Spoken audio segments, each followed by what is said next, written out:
Welcome to Between Shelves. Where we make connections between literature, theology, philosophy, psychology, and culture. Join us as we explore the interconnectedness of race, spirituality, psychology, and meta-modernism. Each episode invites you into a thought-provoking journey, unpacking how these elements shape our understanding of the world and ourselves. My name is Aaron Waldron. We're a religiously traumatized theopoet and a shaman in journey. Our work focuses on creating community and between spaces for religiously traumatized millennials, navigating life beyond colonized religion. And my name is Rafael Reyes. My work is on the importance of imagination and theopoetics in philosophy and religious pluralism. We invite you to Between Shelves to learn, listen, and become. There was something you mentioned being in that library space that impacted me, and I think is why we are starting Between Shelves. And it was about why aren't more people having theological discussions? And it leads us to this, leads us to Between Shelves. This is why we do what we do, and also why we interconnect philosophy, psychology, culture with theology, right? Theology is really a part of all of those other aspects that many don't know of, right? And we're talking about the sacred. And some people were arguing, oh, the sacred can only be here in this particular place. And I said, we're in an era of technological advancement where the sacred is everywhere. In a podcast, in a Zoom piece, in a digital image, we can feel or interact with the divine. Or the divine can use it as a way of interaction. Back, I think, several years ago, a colleague of mine, They Warned Us, which was a podcast that focused on science fiction, dystopian films. Yeah. And if the values that were instilled there were values of people of color. I guess the case in point, we watched a whole bunch of films to say, did any Black or Hispanics ever make it to the end of the film? That's pretty much what it was. Or how were people of color depicted in the films? And that was a fabulous journey on the podcast. I really enjoyed that. And here I go again. Funny enough, I think that kind of segues into actually our first discussion. We have been working on a writing project that looks at this probably within the past 10, 20 years, maybe, meta-modernism, this topic called meta-modernism that's coming out.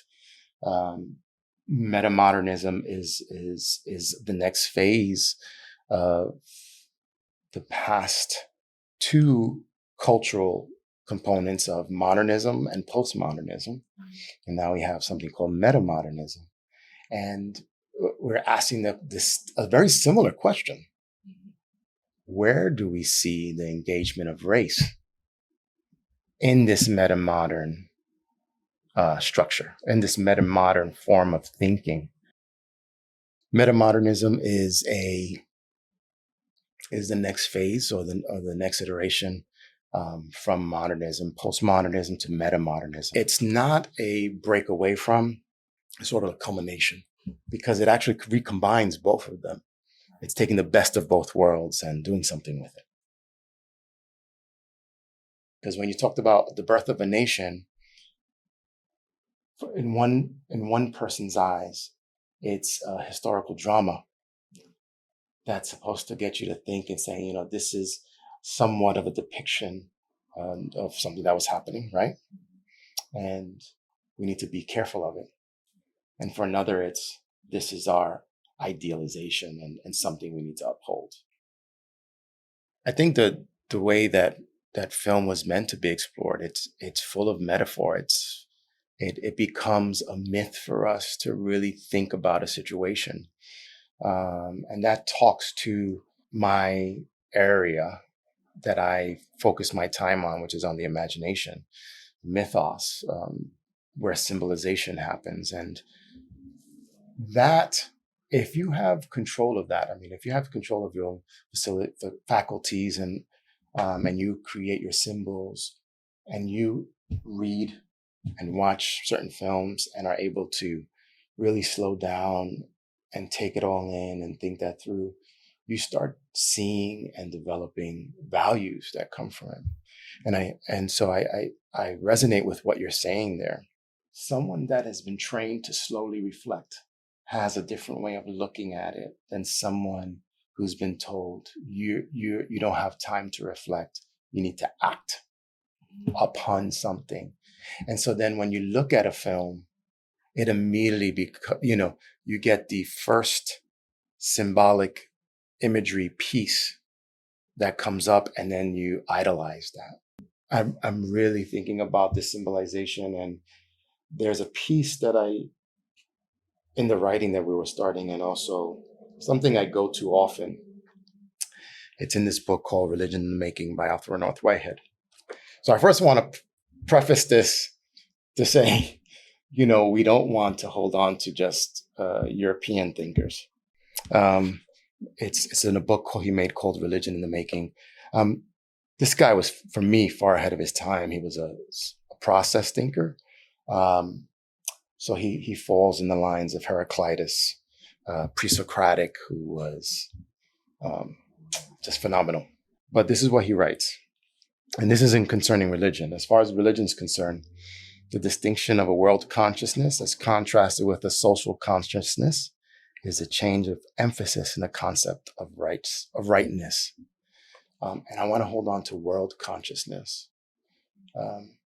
He's really pushing for us to say, I can't only think about myself, and I can't only think about a certain society.